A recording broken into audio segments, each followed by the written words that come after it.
Hey, brother, welcome to another day of gleaning wisdom from God's treasure house known as the book of Proverbs.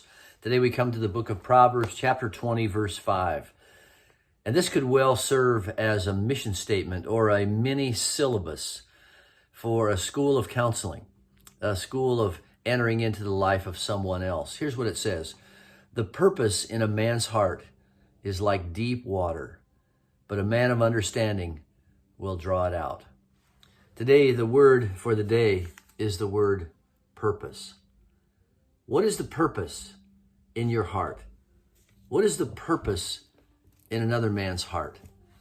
You know, we could see this as like a pyramid. There are actions that we see, then beneath the actions are emotions, beneath the emotions are motives, and even beneath the motives are what I call the drivers or the deficits that are really the purpose of a man's heart.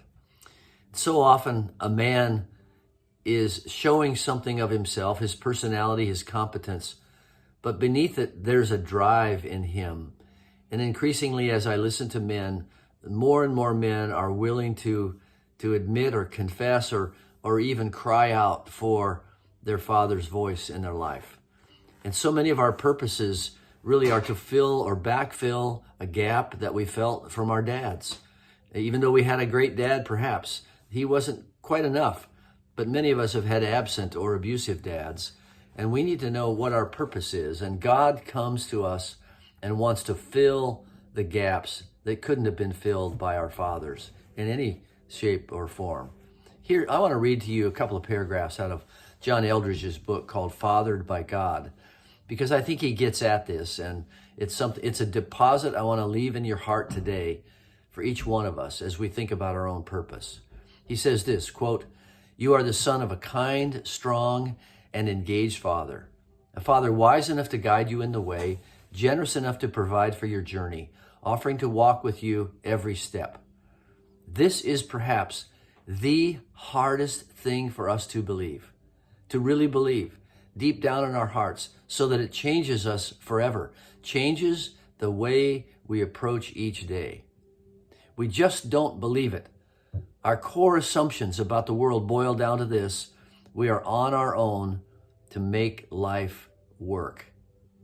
We have to figure it out ourselves.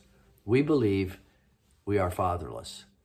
God comes in all of the texts of the Bible. He comes through the Holy Spirit. He comes through other brothers to tell us, you have a purpose. Let me draw out the purpose that you are longing to have in your life. Well, today, perhaps you can be a man of understanding. Maybe you can listen beneath the action, beneath the posing, beneath the personality, and start to draw out a man's purposes. And in those purposes, you can speak to him that he has a father too. He has a father in heaven who loves him, who gives him a new identity, who will strengthen him, who will really give him a whole new life.